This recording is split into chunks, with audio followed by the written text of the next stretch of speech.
such sights to show you. Hell yeah. Welcome to the Horror Syndicate Discourse. It is Sunday night, and we've got a good one for you tonight. This is a film that I saw after one of our old staffers, as I like to say, because it sounds, like we're legit, saw it. He's like, everybody stop what you're doing, watch this movie. It's on Netflix.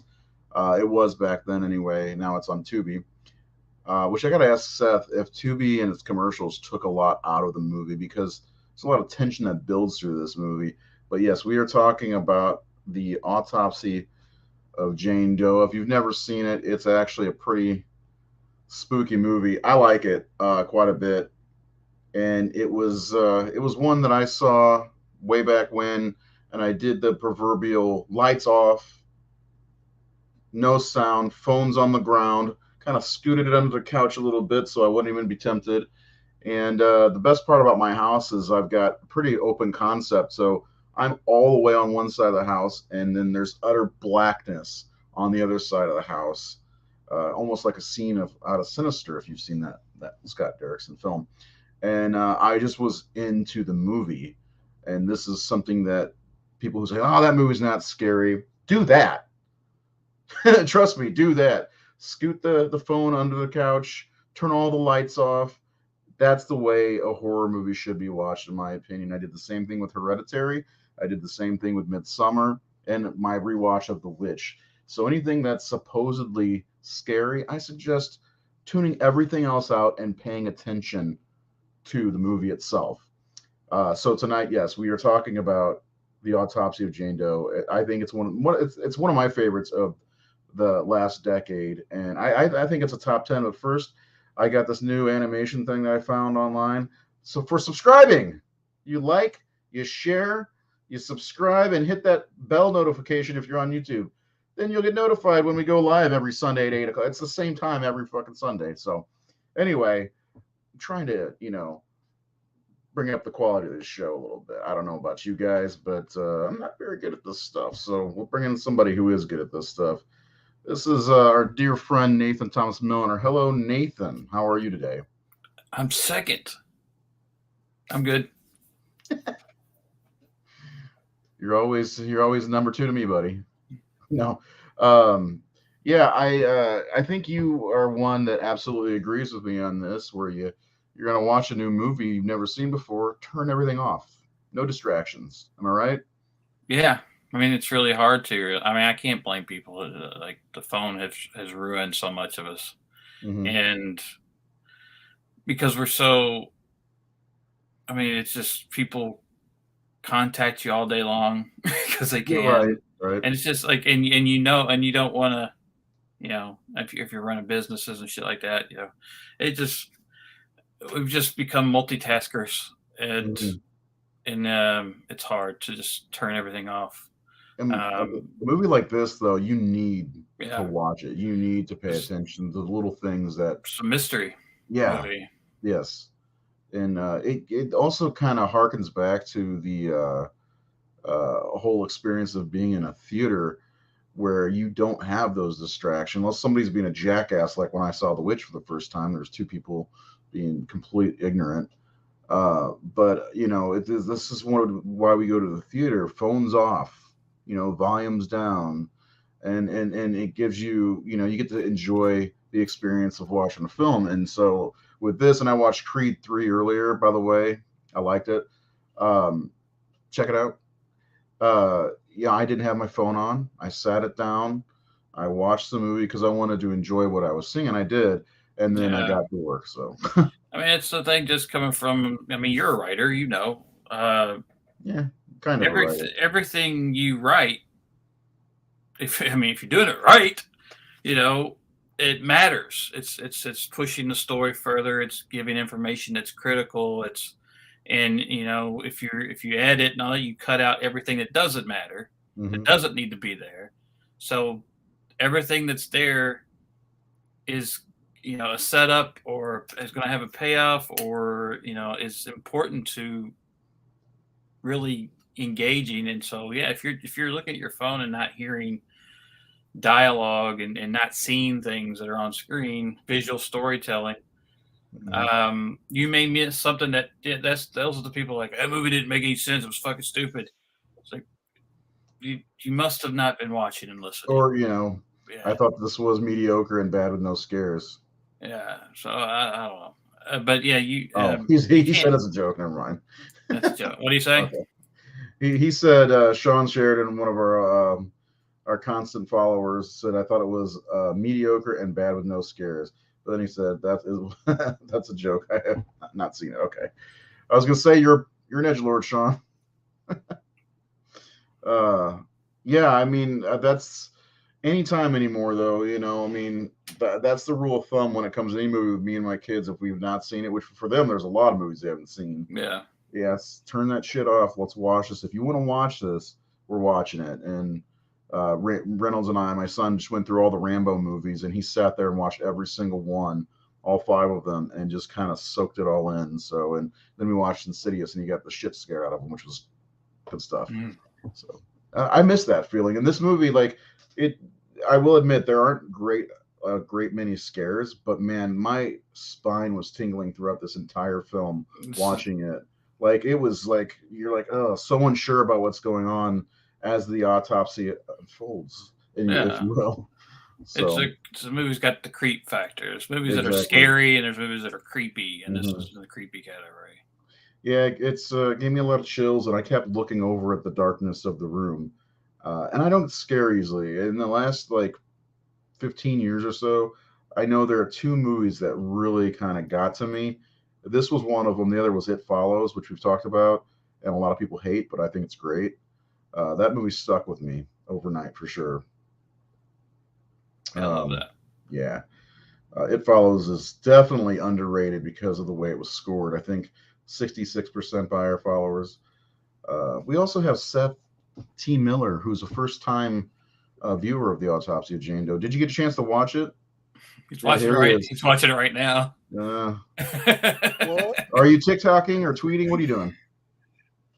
It was just a joke. I know. Because of what you guys are talking about. Yeah, I had my phone. I put my phone down on the coffee table while I watched it tonight. It was my first time watching it. Part of me doesn't believe you. You know why? Why? Well, because you're an asshole. So, but yeah. Anyway, I had to restart my computer because it was like all the writing I did today lagged my computer down more than any other thing on the internet.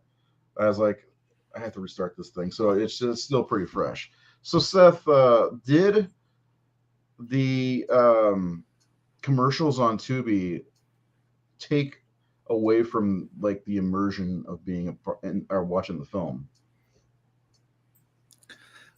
Yeah, a little bit. It became frustrating in a couple of moments where it was like it's leading to something happening, and then all of a sudden I cut the commercials, and probably one of the biggest commercial breaks happened at a crucial point, somewhere near the beginning of the 3rd act or whatever. So it was kind of annoying. Yeah, that could be very frustrating. I tend to not watch something on Tubi. It's like my brother-in-law is always like, "Hey, this is on Tubi." I'm like, "Hey, it's also on Prime. I'll watch it there. There's no commercials for me there." It makes you wonder how we ever watched movies on television. Because I know, right? Up All Night and all that stuff, and they had commercials there. Well, I think they also they were able to in that sense be able to pick where they placed commercial. Yeah. And, I know they had to take commercial breaks at certain points, but I still think they had. Tubi seems very random. It'd be in the middle of a fucking scene. All of a sudden, cut to commercial. What? That scene's still going on. Right. And while Tubi is great because there's a lot of stuff on there and a lot of horror, a lot of bad horror too. But it just these random 2.5-minute intervals that are just abruptly just thrown in at the wrong time. But I will say the commercial breaks are a lot less frequent on Tubi than they are on national television. Yeah. Are they really? I think so because when you watch if you watch a movie on TV, there's a lot of commercial breaks, whereas this one there was only I think 3 parts where it went to commercials, and really? 2 of them were just one commercial each, and the one that the most frustrating one was 3 or 4 commercials before getting back to the movie. But I hate when they come on YouTube where you're watching like a short film and there's a damn commercial break. Like, this movie's 10 minutes long. I gotta have commercial breaks. Yeah, this video is 45 seconds, and I'm getting 30 seconds of commercials. Yeah, that's actually I got Prime, the Prime, whatever it is for YouTube, because I watch a lot of stuff on there, and I actually watched an interview with Emil Hirsch and Brian Cox, who both were awesome in this film, and the director. Andre. Yeah, Andre. Yeah. What else has he done? Do we know? Troll Hunter. Oh yeah, the first big one he did. I watched one of his shorts today, which is one that got commercials. It was called The Tunnel, and it was really cool. It was like it kind of resembled. I don't know if he's still doing it, but he was signed on to do the Long Walk, Stephen King's book. But this was like years ago before COVID, so I don't know. I guess it's not happening. I don't know. But he was supposed to direct that, and this is kind of like that. It was like this futuristic. It's like 14 minutes long. This family's in a car, and basically it's this unbiased way of killing people to just like the Long Walk to get rid of the population.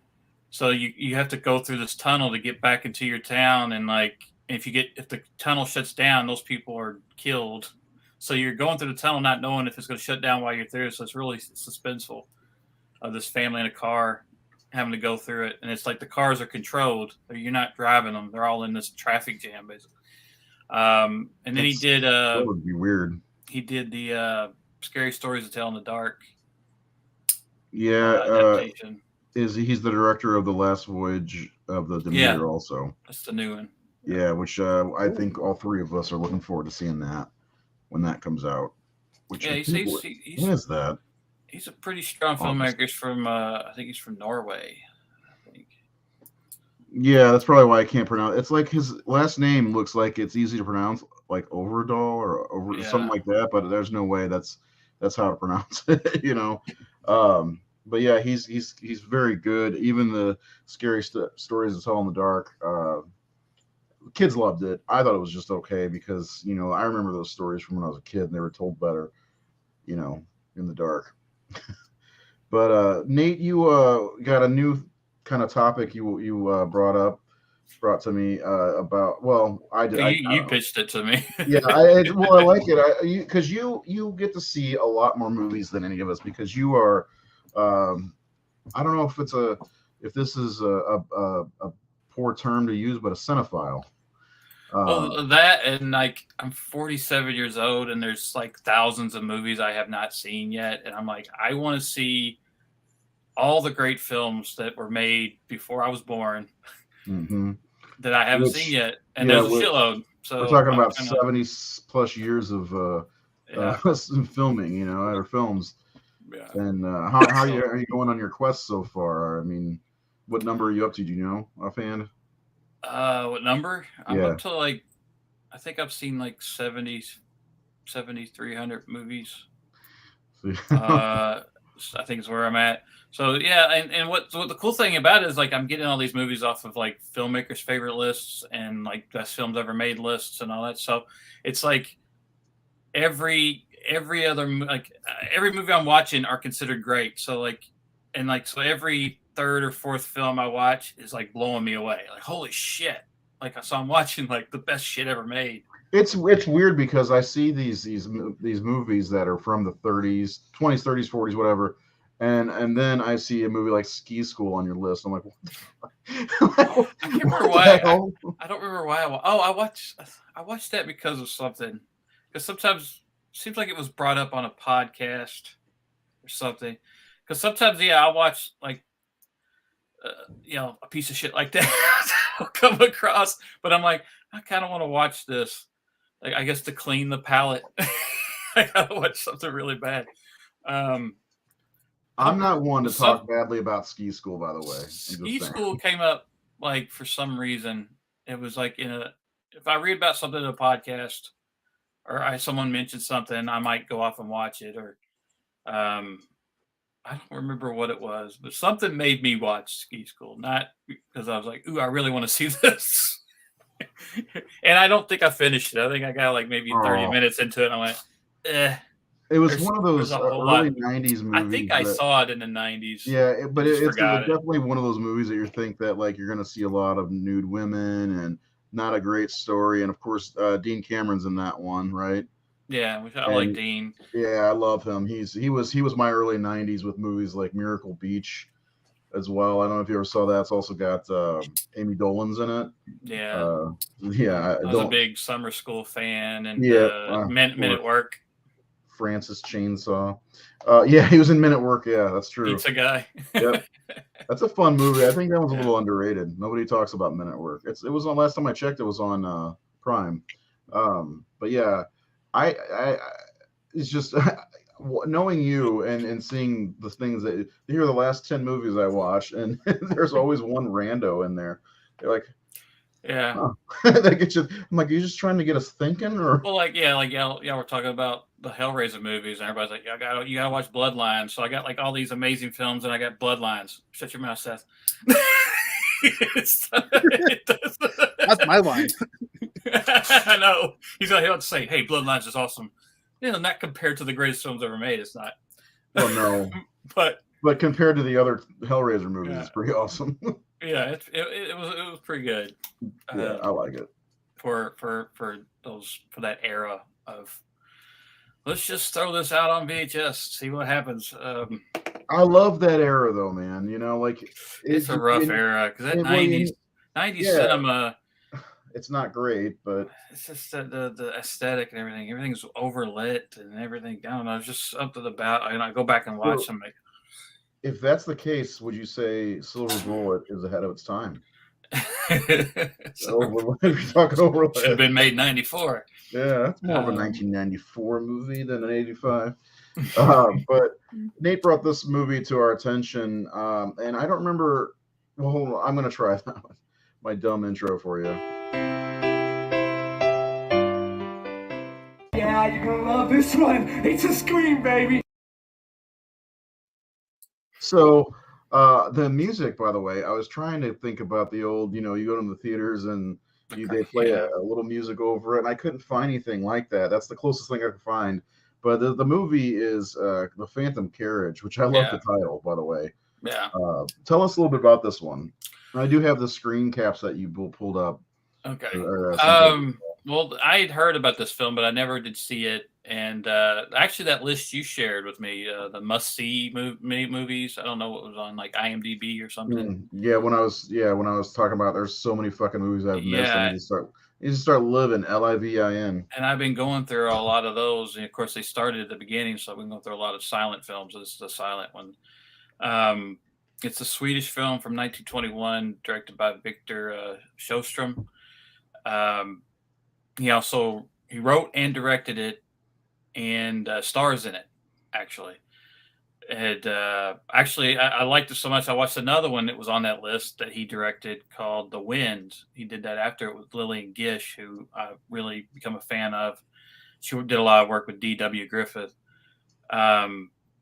And he did a movie I saw last year called He Who Gets Slapped, which starred Lon Chaney. Yeah. Sorry, that's an odd title. It's an odd title. Well, yeah, it's Lon Chaney, and he is a scientist, and he gets humiliated, and I think his wife leaves him for somebody else. Anyway, he becomes a clown and like basically takes on ridicule because he thinks he deserves it because of how shamed he is of what has been done to him. So, and he lets like people slap him and shit, or he got slapped. I don't know. It's a dark fucking movie. And you've probably seen images of Lon in that clown makeup before. And it's a good movie. All three of those films are really good. But the Phantom Carriage was a huge thing. Charlie Chaplin called this the greatest film ever made. Also, Ingmar Bergman, he used to watch it every year. He saw it when he was 15 years old. It made him want to be a filmmaker. He considers it one of the greatest films ever made. And a lot of his work is in there. And that scene right there is probably what a lot of people who know the film know. this scene is there's a woman stuck on the other side of the door, and the husband's axing the door down and trying to get through it. So we all know that from The Shining. Yeah. Of our age, we know that from The Shining, which was an homage to this. Kubrick was homaging that, but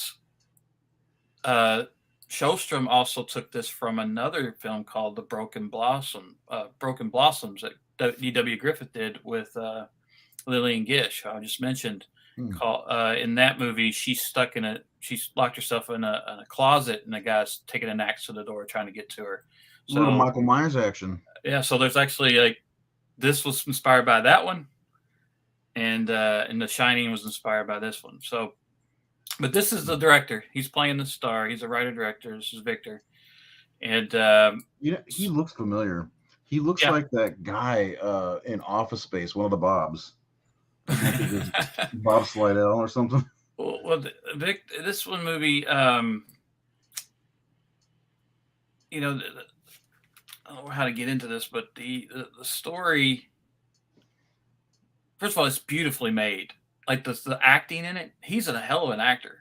I was going to say he also starred in Bergman's Wild Strawberries, one of Bergman's big films. He was the main star of that movie, which is another one I would recommend. But yeah, this image here. So what is there's this nun who's on her deathbed from consumption. And she got it from this guy, David Holm, who Victor plays. And he's a drunkard. And he has neglected his wife and his children and been very vicious to them. And the nun is dying. It's New Year's Eve, and her dying wish is she wants to talk to David Holm. And they send someone out to find him. He's out drinking with these guys. And he refuses to go see her. And they get in a fight out here, and he gets killed.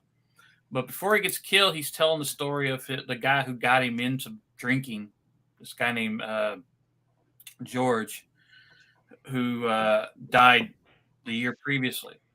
And George had told him a story about a legend that whoever dies last before the stroke of midnight on New Year's will have to drive Death's carriage and collect all the souls that died that year.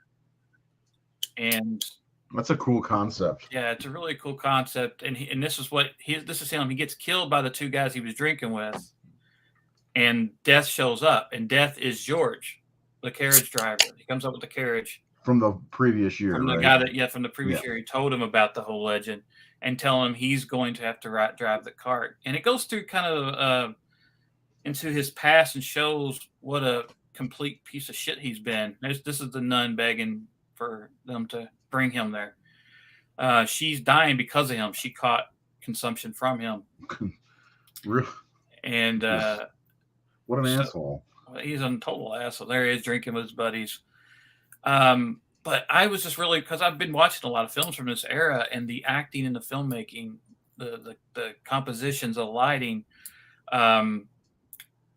going back to that, if you go back to that dark night scene or one of the night shots, back then they would do a lot of day for night. Like we talked about it when we did Nosferatu, how the night scenes, they had a tinted blue, which you would either dye the film with blue or you would shoot it on like this blue stock. But which we have a couple other examples of that here. Yeah, it was mostly shot those scenes were usually shot during the day, and you add the filters of the blue tint to make it look like night. But Showstrom actually shot these at night.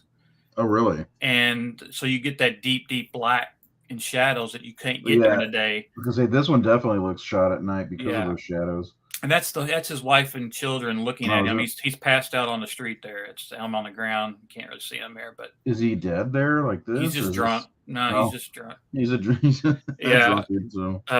So he shot it, which would have taken a lot of powerful advanced lights back then to pull that off. And so it gives this movie a lot of different looks than other films because they were shot at night, and that's not just a tint. But I was just really blown away by how gorgeous it is. And Criterion put it out, so I'm gonna have to buy. I don't know if it's on Blu-ray or just DVD, but I'll look. I'm gonna have to get the Criterion release. but I was just really impressed with it. At the time when it came out, it was kind of not taken as seriously because it has a lot of special effects, all the double exposure where you see like the ghosts and the dead, you can see through them and everything, which wasn't new, but it was kind of refined in this movie. And let's see if I got any other notes about it that I wanted to mention. Oh, it's based on a novel, 1912 novel by a woman named Salem Logoloff. It's called The Story of Augusta Berling, and he adapted a few of her stories, and she really thought he did justice to her work. But it's kind of got the link's right there for you whenever you're ready. if you're a fan of A Christmas Carol, Charles Dickens' kind of got those vibes. Scrooge, it's kind of like that because he goes back to he's shown it goes through time. It shows his life, and again the performances are incredible and the filmmaking is great. But really, this is a silent film, right? Yeah. Okay. And Victor he came from theater, and I was just this is the first thing I had seen him as an actor, but I had seen Wild Strawberries, which he was old man. It's a movie about an old man near the end of his life, looking back. But I didn't know it was him while I watched it, but I'm like, who the fuck is this actor? My God, like, because I watch a lot of silent films. Like, it's just a really good performance. And so, like, this guy was so talented. He wrote, directed, and started this thing. And, I guess Chaplin thought he was the greatest. And Chaplin's another guy who wrote and directed and, starred in his stuff. And another genius. So I think it's also been considered the greatest Swedish film ever made by some critics. Now, you saw it on the actual. I saw it on Criterion Channel. But yeah. because it's a 1921 film, that makes it public domain now because it's over 100 years. So I think someone probably has it on YouTube. I'm checking right now. I'm going to do that. I don't know about the quality, but it is public domain. So I'm curious. I'm not. You know me. I'm not a huge silent fan film, but I'll give anything a shot. I love the idea of this film, and yes, it is available on YouTube. And it's the Criterion. Somebody jacked this. I'm gonna share the link anyway. But yeah, I mean, I'm always interested in seeing new things, even if I'm not a fan of the, I guess, subgenre. Yeah. I'll give them a shot, but how it goes with me. It's it crosses genres. It's not a straight horror film, but it is a horror film, and it's a drama, and it's. I really like the concept behind this, though, and I mean, I got this is stupid, but I kind of want to get the poster because I love it. I love the way the poster looks, and I got to see it to have the poster. I can't be one of those guys, Yeah. So if anybody, whenever they watch this, there's a link to the YouTube video. So out of the stuff I've watched this week, that would be my number one recommendation. I know that's kind of how we're doing. Like, what would you recommend this week? Yeah. I mentioned The Wind. The Wind was really interesting. It had the ending. Lillian Gish was like the first American film star. She was in some controversial movies. She worked with D.W. Griffith, who made Birth of a Nation. She was in that. She was in Broken Blossoms and a lot of other films. But every time I see her, I'm just like enthralled by her. She was an amazing actress for the silent era. There's just something about her. You can't not look at her or watch her. And The Wind was about this woman who moves to Texas and is warned that there's a lot of wind and sand in Texas. And it's crazy wild. And they were saying like a lot of women can't handle it. So she goes and she's staying in this place and the wind is just ferocious all the time and sand and blowing. And it's like she's haunted by it and terrified of it to the point where it drives her mad. It's that howling wind all the time. And when you get to the third act, it's just incredible. What year is this one? The Wind would have been like 1922, 23. Like I can attest to The Wind in South Oklahoma, closer to North Texas. When I was in the Army there, that fucking wind was ferocious when it got going. So, I guess when you come from the Gulf of Mexico or whatever. yeah, I'm not sure what it is about that area, but that's comes right through there, and it's pretty rough. But you definitely recommend, and like I said, we have the link to it on YouTube. Is there anything else? So, where would you rank this among the 20s? Because this is kind of a horror, right? The 1920s. This is going in my top 5 Is it? that I've seen. Yeah, like Okay.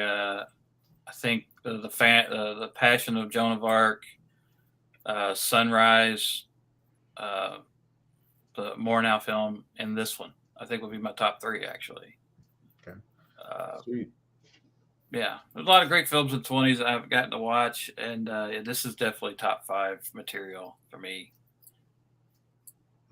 I love that image. I don't know what it is about it, but I love it. And I do like the concept, so I might check this one out. Seth, are you with me? You going to check this one out? Yeah. Sounds interesting. Yeah. He's looking at his phone. All right. Well, so that's Nate's. Once in a while, he's going to do the autopsy of a scene. Once in a while, he'll do. You got to see this. So, like, I was looking at this image that you sent over, and like the way it looked, it was like it looked like the body was like floating because of the cans on his lap. I don't know what it was. I was looking at it, I was like, what the hell? It's a weird image, but I like it. And then you said that's Ed Wood also, right?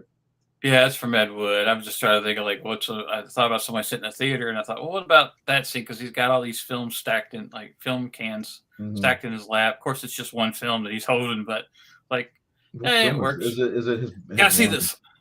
Is it the one movie? I think like it's Glenn or Glenda. Is it Glenn or Glenda? Or is it Plan 9? That's the 9? first one he shot for that guy, but I don't know if he came in with another film he'd made. I guess Glenn and Glenda was his first movie.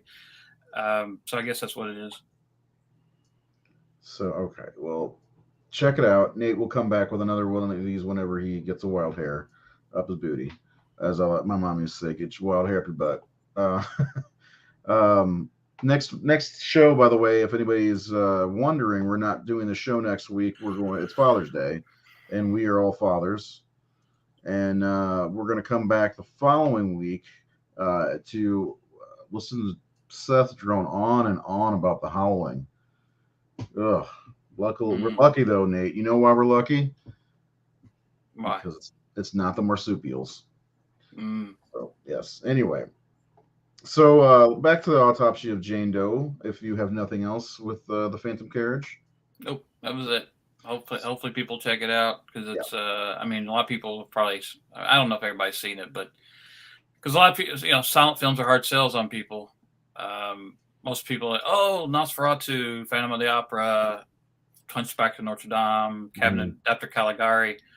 Those are kind of what people know or see, and this one's just up there with them, in my opinion. Yeah, those are the more popular and the granddaddies of silent film horror, if you will, the more well-known. Of course, Nosferatu being probably the most well-known. Excuse me. Yeah, so we did watch the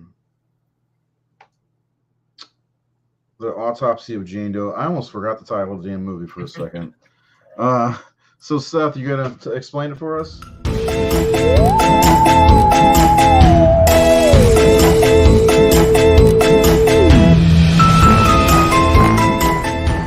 An asshole. Yep, there we go. Seth, break it down for us. What is this movie all about? Well, at the beginning, it opens to a crime scene where there's multiple people dead, and there is a body that is there that does not belong there. No identification, so they call her Jane Doe. They send her to get an autopsy to figure out the cause of death, and then supernatural stuff happens. The end. Yeah. Yeah, pretty much. I mean, there's really not much to this if you think about it, because that's exactly what happens in the movie. Supernatural stuff happens, but you know, I noticed something in watching it this time about some of the themes, about how, like, when you first, I guess I didn't pay attention to it at first, but when you see the house at the beginning of the movie, it's a peaceful, lovely looking house, and then the inside it's a fucking madness, you know, and that's kind of the same thing with Jane Doe herself. She's, you know, a beautiful naked woman, but inside it's madness, you know, which is really kind of an interesting thing. And it kind of also plays on Brian Cox's wife, who ended up killing herself, but on the outside you couldn't tell, but on the inside she was, you know, madness. Yeah, the theme You of know, depression really yeah. works in this film. Of Hmm. we don't know the scars that are underneath the skin, or what's really Exactly. going on. Yeah, the pain And there.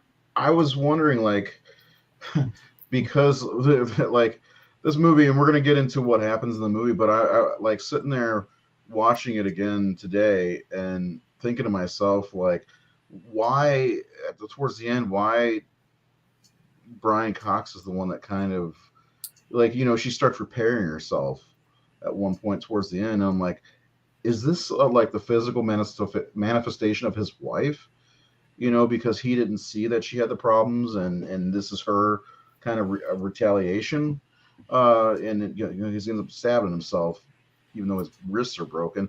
But you know, like same thing with the kid. The kid ends up getting killed, and that, you know, I mean, there's that whole thing with that he called her Ray because of Ray of Sunshine, you know, and they kept playing that Sunshine song. It's just I was looking for something like that, some kind of thematic thing to where Jane Doe. I mean, she's obviously there's witchcraft involved, but was this, you know, some kind Just of I think it's a redemptive act of taking away a woman's pain that he couldn't take away from his wife. I think that's what he's doing in that scene. Um, totally, I think that's really what it comes down to: is let me help you. How can I help you? And I think that's what he takes her pain from her when she's restored. yeah, totally restored. So we got basically the movie. Jane Doe is the star, even though she just lays there for the most part. But you do got to give kudos to the woman laying there naked for the entire shoot, even though they did have a body double, not a body double, but like a prosthetic double that they can cut into and stuff. Even though she did wear prosthesis, but that was an outstanding performance because I can't. Brian Cox said that she perfected the short breath technique. So, and he's like, he kept thinking that she was dying at times because she was, you know, had to be very still. But the thing about Brian Cox and Emile Hirsch, man, they were really good in this movie. And Brian Cox, what is he not good in? You know? Yeah, he's one of the best. Yeah, he really is. Yeah. And Emil's good. He doesn't get enough work. Like for a while, he was kind of hot. You know. Yeah, mid 2000s or so. Yeah, I mean, he did Once Upon a Time in Hollywood recently. I mean, that was he the years. one Speed Racer? Yeah, he was Speed Racer. Wasn't There's the problem. People won't be able to see past that. But Before yeah, that, The Girl Next Door. Yeah, that was a fun movie. Yeah. But yeah, Brian Cox, man, he's one of the best. I like the chemistry between him and Emile Hirsch. I mean, father son. Early on, that scene where he's trying, you know, they're trying to figure out cause of death with these autopsies, as they do in an autopsy, and you know, he asks him, you know, what do you think the cause of death is, and it seems obvious because the guy's burnt. It looks like he's burnt alive or whatever, and he said smoke inhalation, and he's like, I love that he's testing him, and then after he tells him exactly what happened, because you know he knew what it was. Yeah, he just walks out and clean everything up. Now I just love that's such a father thing to do. You know? Yeah, and I love that. And I think it plays into his pushing of curiosity, because here's a guy who's done this forever and he knows everything. He knows, you know, a lot. Yet this is a complete mystery. He doesn't know what's going on.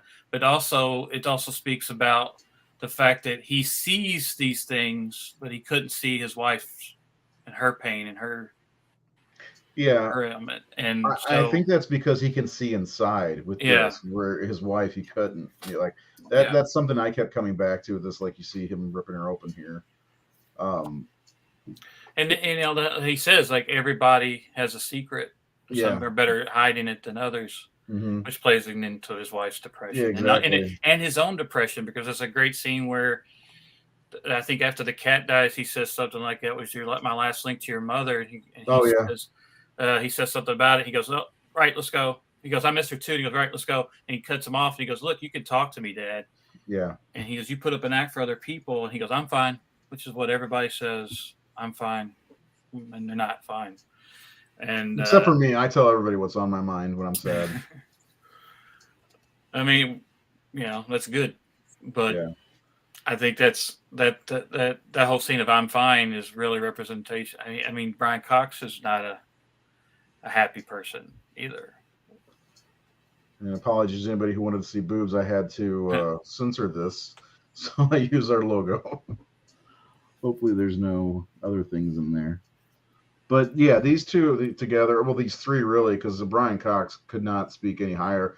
One of the things that I wanted to mention is I don't know that I could work with a naked woman every day just laying there, like without like I mean, I joke about it a lot how much I like to look at boobs, but I mean the boobs are right there. After a while, because I've actually done a film, with naked women just laying there on a slab.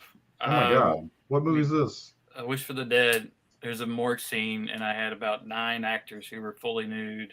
Holy shit! And one of the actors, it was hard because one of the actresses was laying on a slab. And we had a real slab, and it was cold. It was like a real thing.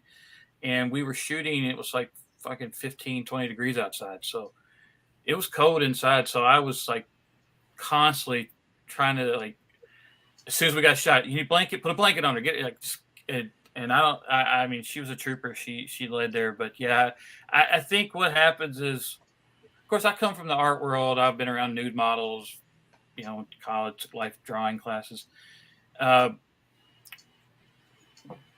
It's really just becomes that they're the bowl of fruit in that moment. They're just that's just the art that you're the drawing or filming or whatever. So I think. Like that night, we had crew there. We had like 9 people who were naked, and I guess for the first half hour, everyone's a little. This is odd. This is awkward. But after I'm a fucking child. I'll giggle the whole time. I think after a while you do giggle because it's like whatever. But I think everyone got past it where it was just you're just doing the work and you forget that you're naked or they're naked or whatever. And it really was like after the first half hour, I mean, we shot for probably 10, 12 hours. And after the first half hour, it was just, we're just making this movie. And like, listen, I was married to Elizabeth for like 16 years. And every time she walked in the room and had no clothes, and I'm like, you have my full attention. So like I saw her, naked a lot, admittedly. And anyway, but yeah, no, one of the things that Brian Cox said about it though was is eventually, I mean, she's played to be an object in the movie, because they got to figure out the cause of death and everything. And one of the things that I noticed about it is she was, an object, their work essentially. But like throughout the movie, Emile Hirsch starts calling her she rather than, I don't remember what they were calling her beforehand, but they never referred to her as she up until, they found out that she had brain activity, when they took the sample of the brain and everything. And he starts saying, it's her, she's doing it. And I'm like, so like everything starts to change in the movie where but Brian Cox said that she became more of an object than anything, which is what the actress wanted them to do. Yeah. Well, I heard like that she helped make everyone comfortable. Like she took. God damn it! I forgot to turn my volume. That's my ringer. But yeah, like after a while, again, it's awkward in the beginning, but after a while, like to the point where one of the actresses who was in that scene was that I shot.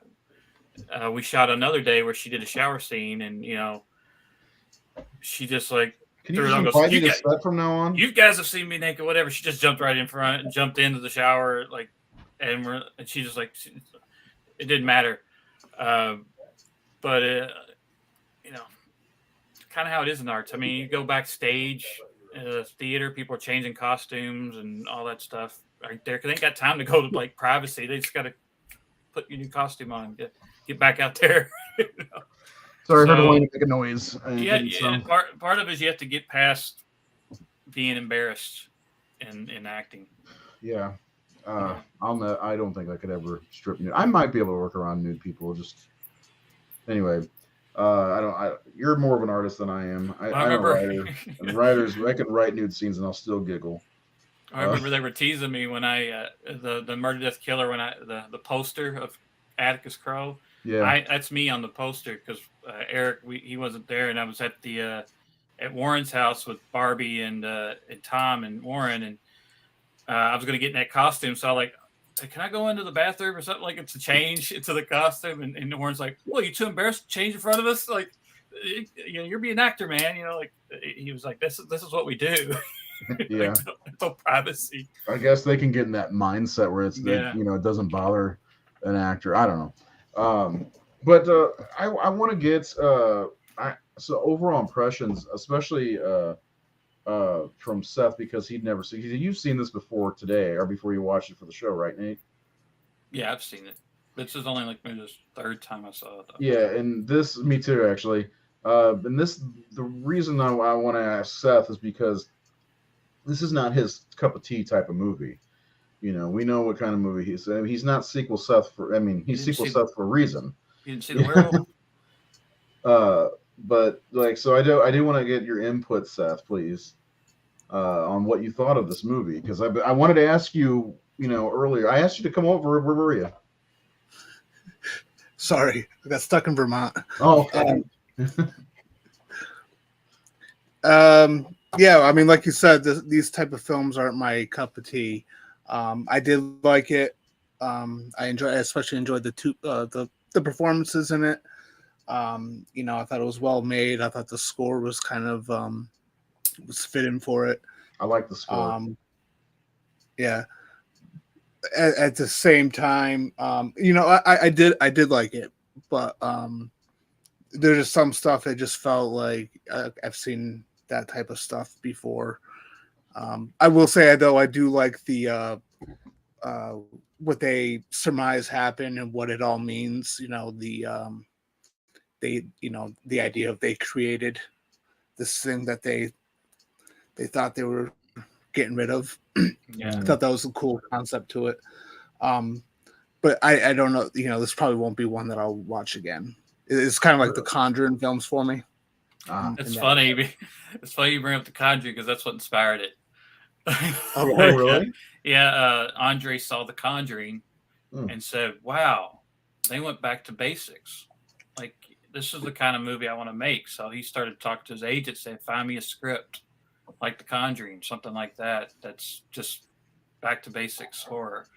Yeah. And they came up with this. And I think that might have been why. It felt like when I watched it for the first time was a breath of fresh air. And this time I was able to notice more things and themes, which I never find it until, actually I had problems with that until I started doing this show.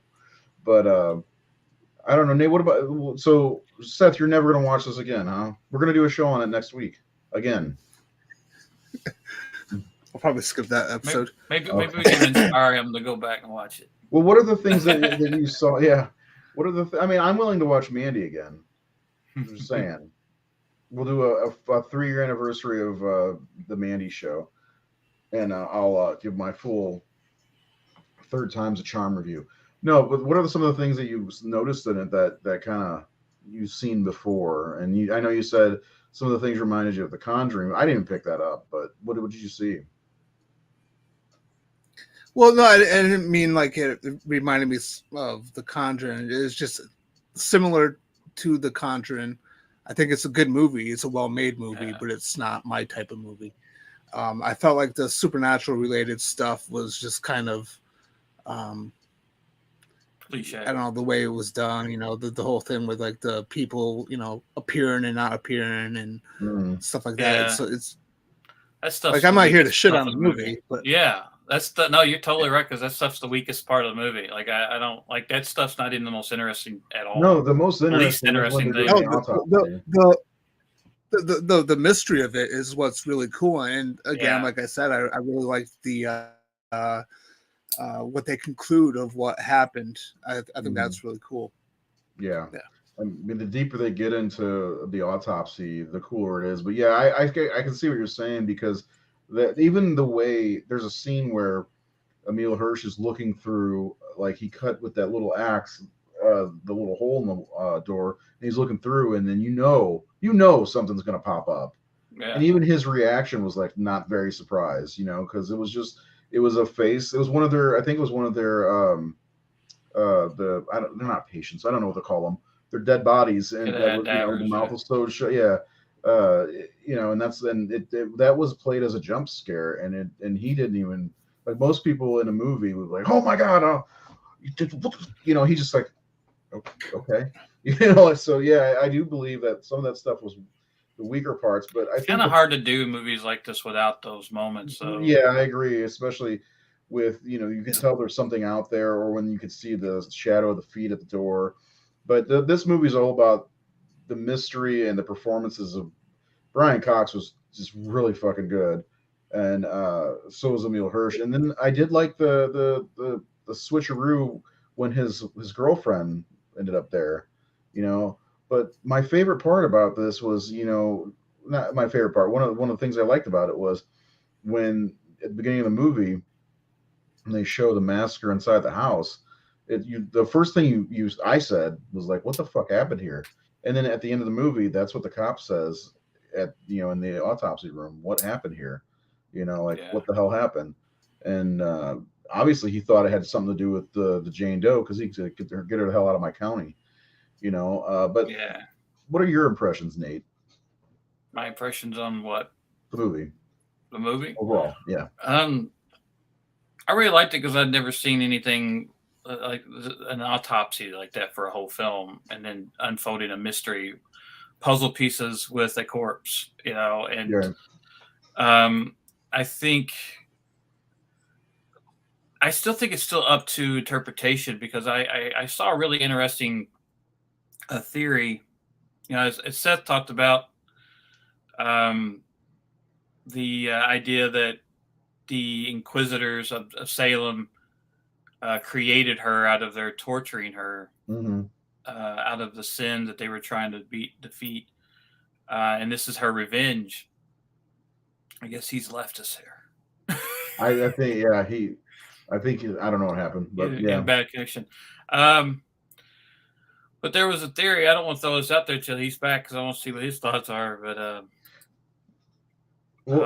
overall, the direction, cinematography. Overall, yeah. I mean, it's beautifully photographed. I don't think it was a very big budget. It's a simple lot. Most of the film takes place. Most of the film takes place at one location, and with just a few actors. But the other, since he's back, the other theory I heard, which was really interesting. Okay, so they created a witch out of her torture, but some of it doesn't make a lot of sense, because, like, the torture she has, they couldn't have done that to her. Like the especially the tattooing underneath the skin thing. Like, how did that happen? So I heard a theory that this guy said that she wasn't a witch, that she may be Elizabeth Hubbard. And Elizabeth Hubbard was the lead accuser at the Salem witch trials. She was a 17-year-old girl. She was one of the most vocal. And basically the witches are punished her, and she's cursed. And they cut her tongue out because she's the one who talked and accused everyone. And another thing about the tooth, that was removed and put in a shroud. A lot of the original myths of the Tooth Fairy is that you were supposed to bury them because witches could get a hold of your tooth, and if a witch got a hold of your tooth, they could control you. Oh, wow. Yeah, so there's a lot of things, and then like the cat hissing at her. Cats are usually familiars to witches, Right. but this cat And was the not Guardians of the her friend. Underworld, that's the other thing. Yeah. So, and another hint someone said was, that her waist being small, which Yeah, would they mentioned the corset. Yeah. the corset, Mhm. and in the 1600s, well, before that, wearing a corset and all that was something the wealthy did, but it did start to move into like the middle class. So most likely she wasn't. She was someone who didn't come from like poverty. Uh, was a poor girl or Mhm. whatever. Um, Based on the fact that she wore corsets. I mean, those yes. were well-to-do people back then. Yeah, 300 years So ago. so I kind of think that she is cursed by the witches themselves, and that's how I all think that's these a fucking phenomenal theory. Whoever came up with it. supernatural elements of her damage. Yeah, Um, that that adds a whole different level to this movie. because I could see if she was a witch, she could cover up her outer shell basically and hide the torture that was done to her. So But the tattooing under the skin, uh, how was that done unless they flayed her and did that and then sewed her back up? I mean, that spell. I guess I don't know. Like that's a Yeah. good question. I mean, but But she had that's the an thing is awkward torture. But like right, even right. like, but But she had perfect skin. There was no. I mean, yeah, other than the fact that her ankles were. That's another thing. Her ankles were broken, and her wrists were at some point bound. I think, yeah, or broken or something. And it makes you wonder. So they had to have tortured her. yeah. You Well, like know. in the Inquisition, I was looking up like tongue, like the Inquisition, they did rip people's tongues out. They would bound them where they couldn't move, and they would take Mm, like a hot thing, and they would open their jaw, and they would grab their tongue, and sometimes nail their tongues to tables, and I mean, there's a lot of torture. Uh, but we're talking about the 1600s, not the Spanish So Inquisition. when people are like, it's torture to me, like, you want your tongues nailed to the table? Shut up. Yeah. But I really thought that was interesting that she is a victim, but she would be an awful like she was the one who got all those witches killed, and she's a piece of shit. Right. So But the question I have with that is why? How does she keep getting transported place to place? Because people, they buried somebody buried her, and those people dug her up. is that okay? Someone tried to So bury who knows her. how long she's been there? So yeah, I don't know how long she's been there. Yeah. I mean, the other theme of the movie is that Jane. I mean, she's an anonymous woman, and Mhm. she is a representation of the misogyny towards women Mhm. over the centuries, and the way we try to control them and their bodies, and just like we're seeing now with abortion being illegal again and in places, and all this constant.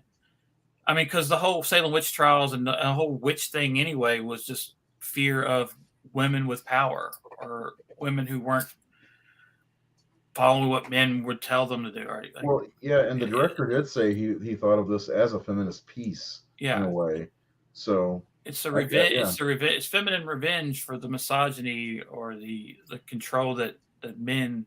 And the thing is, like the torture was ritualistic. Well, so is the autopsy. It's a Mhm. ritual itself, and it goes in steps. And it's almost a form of torture because when they find out she's felt all of this, uh, she's alive. Yeah.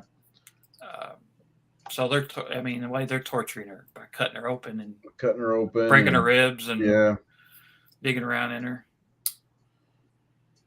Mm. And they just fell victim to it rather than her being planted there. Yeah, they're just Mhm. doing their job, but at the same Yeah. time, like a torturer was doing his job.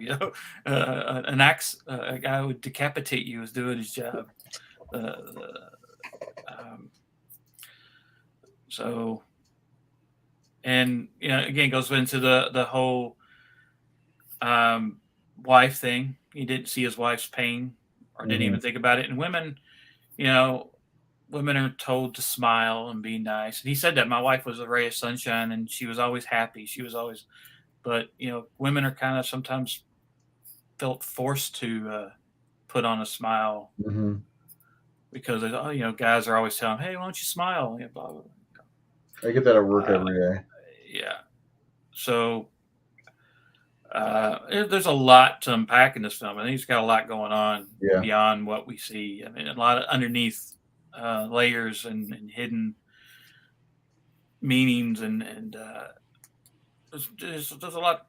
It's an interesting film. It's not just and feel good writing, good acting, good direction, good direction. Good art everything direction. about it's pretty good. That's the odd thing is there's not much that I saw. Like I was looking for YouTube videos on it today after I watched it. There's not that much that I could find. I did find it's funny. I stumbled upon one of the YouTubers I watch is one of his early videos. It was hilarious because he's come so far.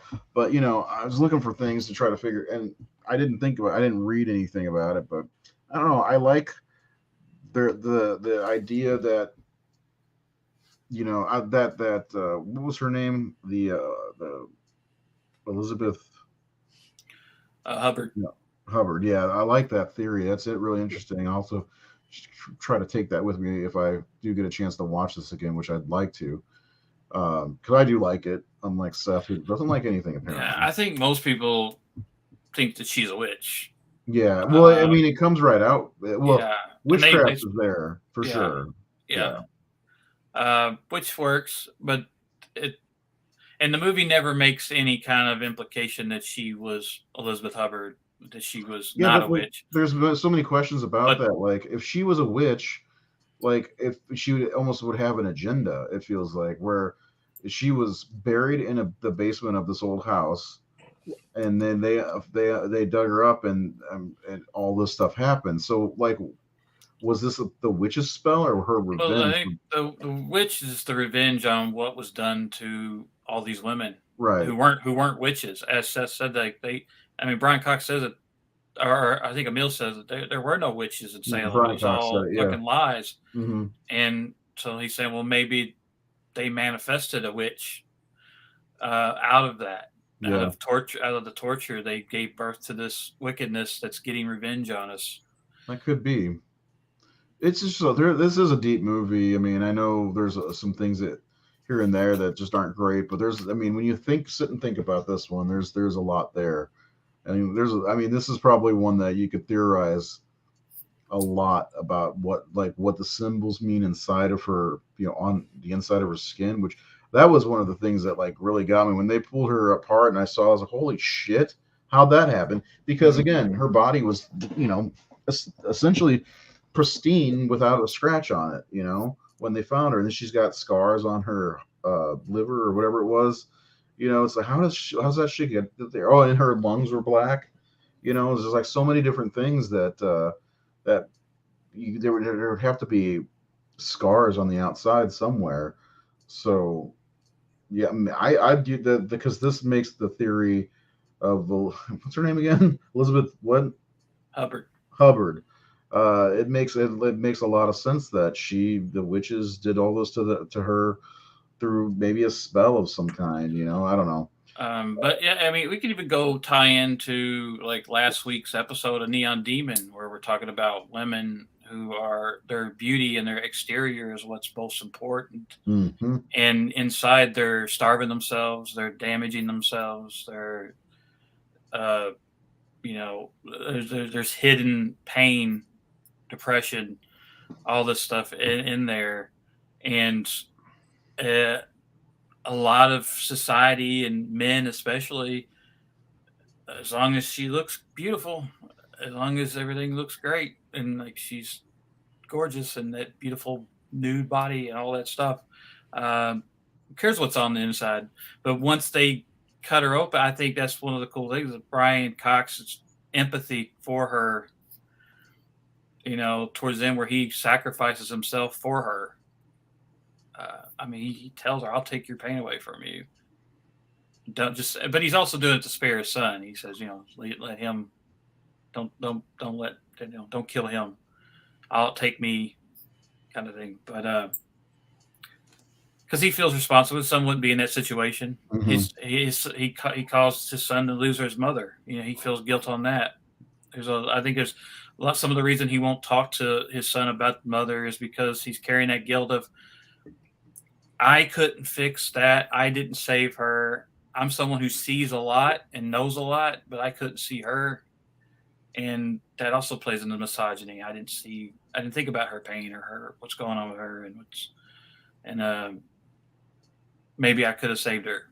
And I think he does. I think he says something to his son about how,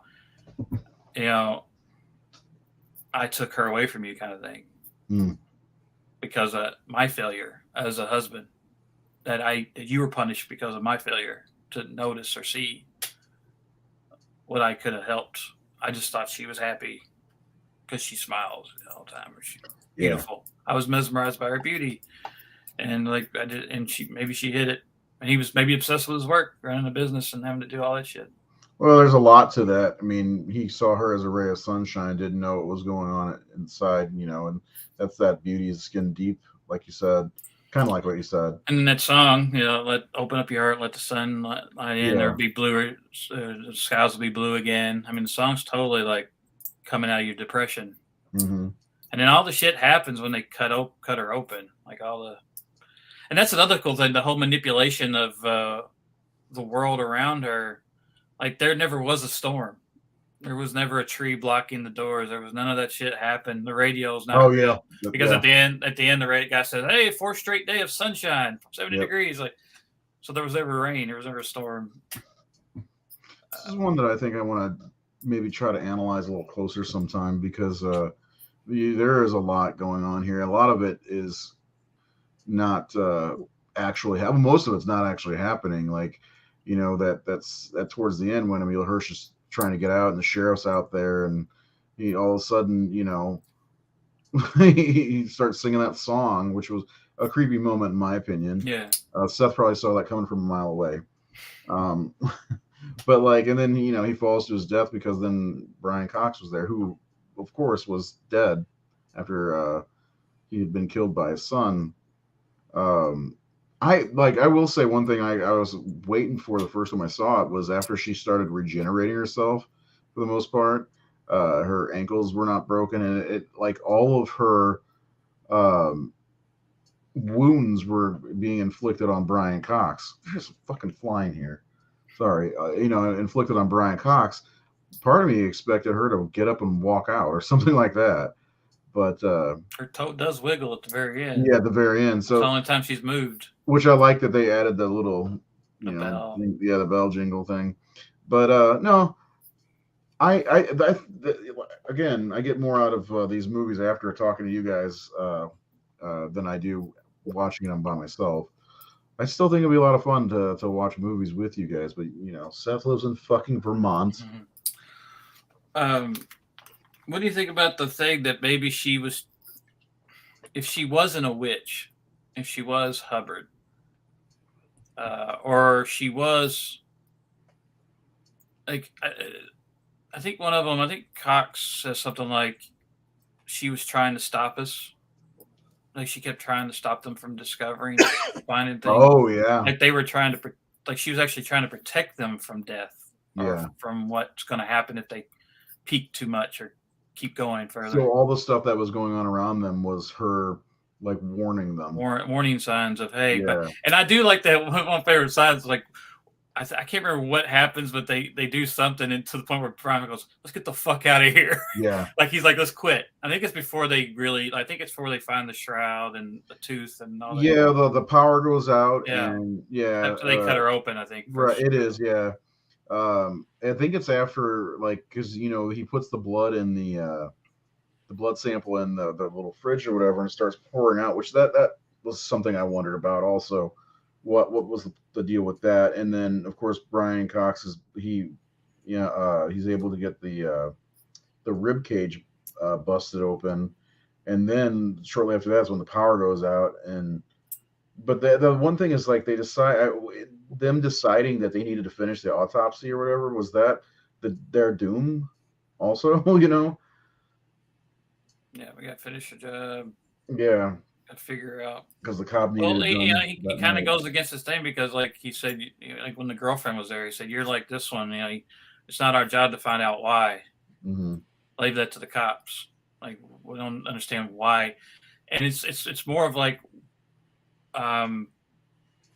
like Brian Cox was saying about the actress having a nude actress there. She's just an object. We Yeah. have to treat it like that to do the job. Well, they have to just treat the coroner has to treat that just like an object to get done through the job, which probably also affects how you read other people's emotions. If you're shutting yourself off emotionally and empathetically to other people, because that's part of your job is to shut that off. Mm-hmm. Yeah. And he's done it to his son. Maybe he's like, I've pulled my son into this because it's our third generation thing. And my dad did that to me. Well, I'm cold because of my dad bringing me into this business. There's that bit where Emil Hirsch and his girlfriend are talking about he's leaving and he hasn't told his father yet. Yeah. And there's also a bit of guilt in it. Like, hey, we're going to go see a movie. He could have been saved from all of this, but there was some kind of guilt. It's just there's a lot to this movie, and I like it. Bottom line, I like it a lot. I liked it the first time I saw it, and I liked it just as much this time. Our audience likes it too. I guess score. Yeah, of course. 86%. I haven't really heard anything negative. I mean, Seth didn't like the supernatural stuff, but that's his taste. You know, he's not saying it's a bad movie. Seth is not a big supernatural type of. He's not a big supernatural fan. Huh? But like when it comes to movies, he like the ones that scare him are what you say, home invasion films. I think he said once. Yeah. Everybody's got their thing, and not everybody is going to like these type of movies. So, but think about this. Like, I love supernatural. Like, supernatural films are the only ones that really scare me. I mean, home invasion scares the shit out of me. But the movies that got to me the most growing up were the supernatural, were the Shining and The Exorcist and Poltergeist and things like that. But I don't necessarily find this movie like those. Like, even though it's got those, and I guess that's because those scenes where they do the supernatural Conjuring thing. But I love the fucking Conjuring, but I kind of want to fast forward through those scenes because I'm like, yeah, look under the door, look to the window, there's a corpse, it's more about that father-son relationship, the guilt, the what they're doing to her, the mystery unsolving of her. I even made a joke to my wife, like, their curiosity, and what happens to the cat? Curiosity kills the cat. The fucking cat died in the movie. So there's that part of the movie is where I like it, but at the same time, those things could have been like we got to have some of these moments in there because it's a horror movie and our audience might expect these cliche moments. Mm-hmm. So we need to put them in a scene because really you could cut that shit out and it would never matter. Like, it wouldn't hurt the movie. You could cut out all that hallway scare shit and even the killing of the girlfriend, and it wouldn't. You wouldn't even miss a beat. Yeah, it's almost like fat there. Like, yeah, I mean, maybe that was part of I don't know what the decision was in that because it was almost not needed because you gotta sell a movie. Yeah, I know, but like there was almost no time for him to grieve. I'm looking at the comments. I posted the poster yesterday, and I've got so far one meh, and that's it out of 60 plus comments. So, here Corey Heisler says terrible movie. Cool. This person just says the audio on the Blu-ray is very good. Fantastic. Okay. But for the most part, we got there's a lot of positives from our followers, which I do like when they're positive and not negative. Makes me more positive. Makes Seth more positive. Except for about this movie. No, I'm joking. To be fair, he did say he liked it. just never gonna watch it. So you're never gonna buy it then? No. I don't think it's something I would watch again and again and again. No, I mean, And mystery movies are that way. Once you know the mystery, it's kind of right. like It loses rewatchability. It's like every episode of The Walking Dead. But yeah, no, like I watched it in 2016, in 2019, and 2023. The only reason I remember 2019 is because it was on my 500 films I watched that year. 500 different horror films I watched that year. So anyway, I like this one. I definitely suggest anybody watch it, especially the way I said to watch it. You know, lights off, no distractions. It'll help. I think Sinister is another good one to do that with. Have we ever done Sinister? Nope. No? Do you guys like that movie or no? I remember it was okay. I need to watch it again. I thought it was actually pretty creepy. Sinister? Yeah. I think there was like one moment in particular. Well, there's a couple moments. Well, the home videos. Would you call it? You say it's creepy, but would you call it sinister?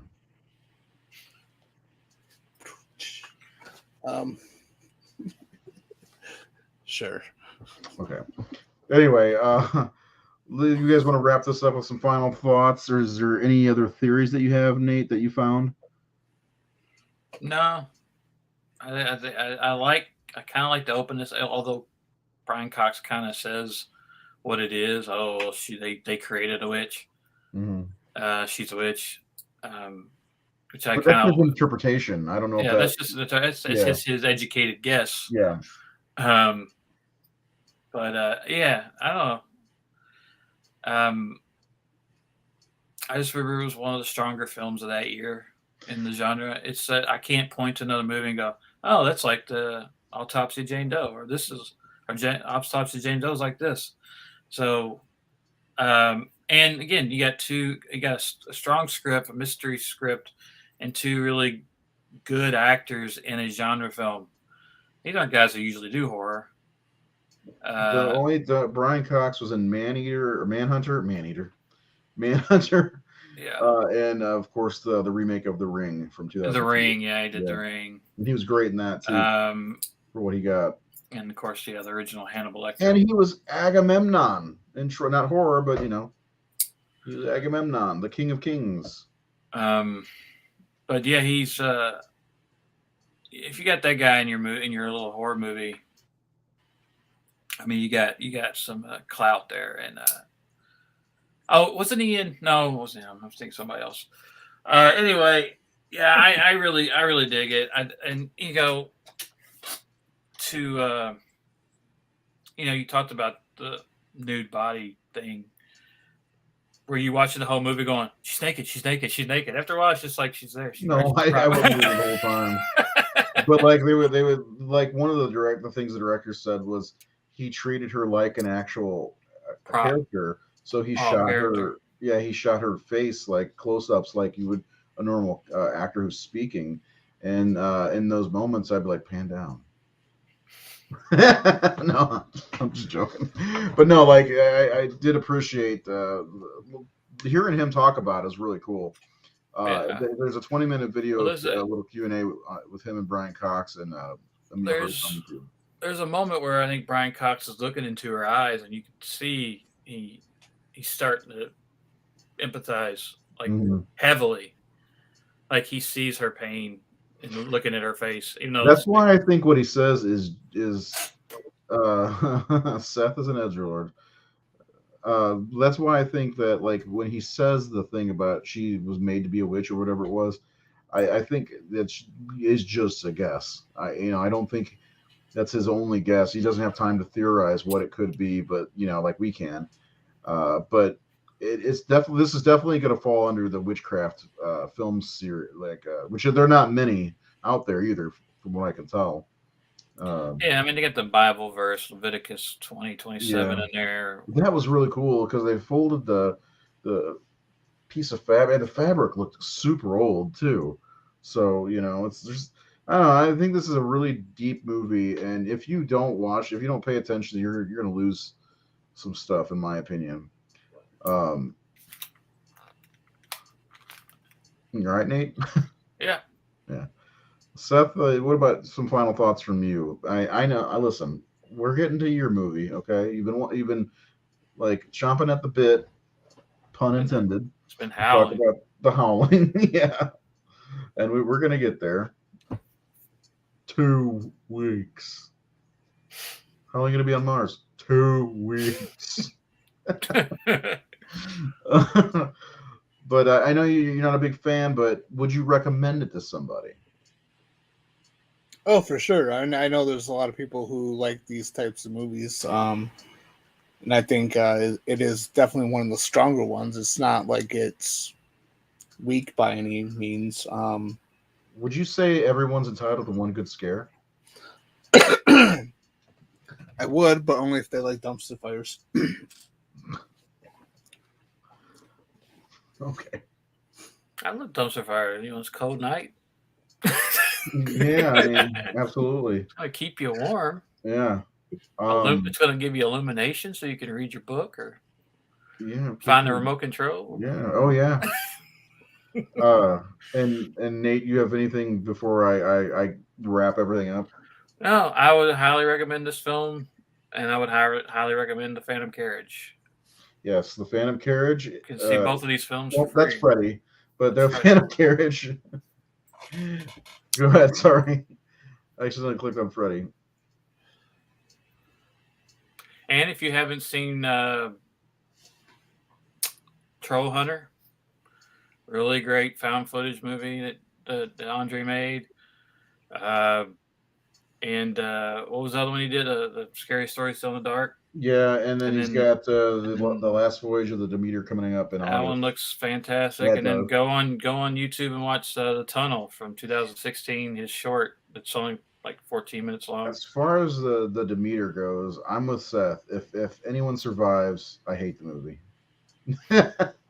Or Renfield's guy survived, right? Well, other than Renfield. Yeah. Or Harker or whatever.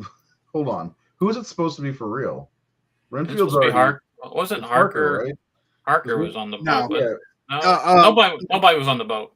Maybe. No, actually, in the original story, there was no. In one the with original Dracula. text, there was no one. There was no one with Dracula on the boat with him. Renfield was already. He's in an asylum already, right? He was already in an asylum. Harker was locked up in Dracula. Yep. Yes. So That's literally, right, yeah. like the whole thing with Renfield being on the boat, that was of course the 1931. That was Dwight Yeah, but Fry that was an renegotiating. amazing We might have the scariest moment in the movie. Yeah. Other than Bela Lugosi's acting. Anyway, yeah. So I'm looking forward to checking that out in August. There's no real good horror movies that I know of in the theater right now. There's that Nefarious or something like that. Boogeyman. Boogeyman, yeah, I've heard that was terrible. So it kind of looked like it from the trailer. I was like, this doesn't look very good. Just watch a good Dracula movie. Peter Cushing came into play anyway. Those lowercase t's, they'll get you every time. Don't forget on Wednesday, Seth and I will be back to do the ranking of the Elm Street films. There is a reason why Freddy was up there. We will be counting down all 8 plus Freddy versus Jason. I am eternal. Yes. Bad you're not. But you're not. Yeah. So that's it for tonight. Thanks for joining us. Check out Autopsy of Jane Doe on Tubi, which sounds like it's just going to take every bit of anger watching goddamn commercials. Just buy it on Blu-ray. What's this we're pulling out of her abdomen? Hey, who wants progressive? Yeah. Oh, there's a fly in her nose. Hey, how about Hot Pockets tonight for dinner? How about some Tide for your laundry? Yeah, that's very frustrating. I mean, at least Hulu, when I've been commercialless on Hulu for a long time, but at least they had like certain points, and they seem like commercial break points. Somebody was actually monitoring that, where they don't do that on Tubi. They just let it fly. There's lots of subspecies recently, and I had that problem. I think it's always odd when I watch like a rated R film like this, and it's got commercials. Like I'm not used to seeing breasts and then a Snickers commercial. or breast and a cold syrup commercial for kids. Mommy, my stomach hurts. Yep, you see a an erect nipple. Anyway, good show tonight. Remember, next week we're off, and then we're coming back with The Howling. Seth, how excited are you from scale of 1 to 10? Oh, -1. -1. Nate, you look like you had something to say. No, I had a dumb joke. Oh, well, tell the dumb joke. I love dumb jokes. I forget it. Damn it. Come on. Man. I was going to say, you said how excited he is. Excited as Jane Doe on a slab. Oh. Is that how excited? Did you like The Howling? Huh? Do you like The Howling? Yeah, I like The Howling. I haven't watched it a lot. I didn't grow up with it. That's what sucks. I didn't see it till later, so I don't have this love affair with it. But I do like it. So, and I got to do a cover for it, and it was really cool. So I have that. I think Seth probably has it too. I got to see it after I had seen Freaks. I saw Freaks first. Because that was the one in the early 90s that was on like Cinemax or whatever channel it was all the damn time. So I got to see it a lot. And I was like, well, this is part 6. I should probably see part 1. And I actually rented part 2 on accident. And my mom walks in as soon as Sturba throws her tits out. And I'm like, she's like, what are you watching? I was like, The Howling 2. And she's like, oh, okay. Go ahead. Is that the marsupial one? No, that one's no. I think that's the first one I saw was that is marsupial one. God, that movie sucks. I'm sorry. Like we're so how we're going through all these franchises and talking about each movie from. I do not want to talk about The Howling 3. Marsupials, not even a little bit. I don't want to rewatch that movie ever again. It's got some of the worst effects ever. The story, it's a 90-minute movie that lasts 4 hours. Seth's gonna watch it again. Oh, he'll love it. He was the first and only person to buy the Scream Factory edition. I heard about that over at Scream Factory. I'm telling you, this guy up in Maryland, man. There was a buzz around the office. Hey, this guy he bought 4 copies. It's a good thing we only made 10. Anyway, so check us out on Wednesday, and we'll be back on the 25th? Yeah, the 25th for The Howling. Nate, I hope you like it better than Silver Bullet. I'm just saying. I like Silver Bullet more, actually. Oh, shit. Well, this is going to be a terrible show. But no, let me put this straight. The guy who made Silver Bullet is not Joe fucking Dante. Right? That's exactly Joe Dante is a great fucking filmmaker. And this has arguably one of the best transformation scenes of all time, in my opinion. They didn't have Bottin either. Right, yeah. They didn't have Dee Wallace, and they didn't have. It didn't have Dee Wallace. It didn't have. John Carradine was in it too, wasn't he? And it's got Dick Miller in it, man. Dick Miller. He makes a movie good. Mm-hmm. But there's a lot to this movie, and I'd say the transformation does rival An American Werewolf in London. I think I may like this one a little bit better. I like my werewolves to be upright. Not where Howling Werewolf here, teddy bear, Silver Bullet. The werewolf down here, that is the worst fucking werewolf ever. I'm gonna find one that's worse because I know movie, I'm sure there are some, but I remember Silver Bullet scared shit out of me when I saw it as a kid, and I watched it years later. I'm like, what the fuck is that werewolf costume? Oh my god, he looks like a werebear. Werebear, werewolf bear. Use your powers. Yeah, I know there's one because when Seth put up the first top 25 werewolf movies post for the Horror Syndicate. A couple of years ago, I went through and I found images of the werewolf from each movie, and I know one looks so stupid. Like one movie that I really, really like is Late Phases, but I don't like the werewolf. I don't like the werewolves in that at all. Yeah, they look weird to me, like hyenas in a way.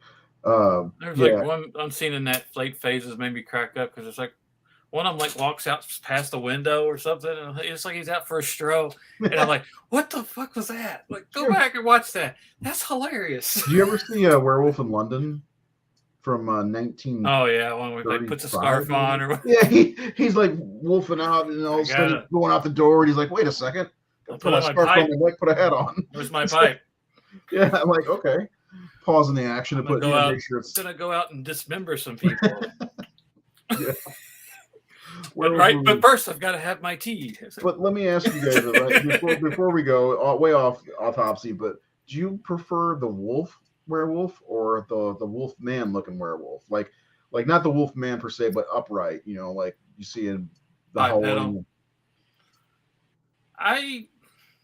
Because for me, Thriller was a big thing for me, and that was one of the coolest looking werewolves I think ever. Like, I like Lon Chaney's Wolfman. I just lost Seth's respect.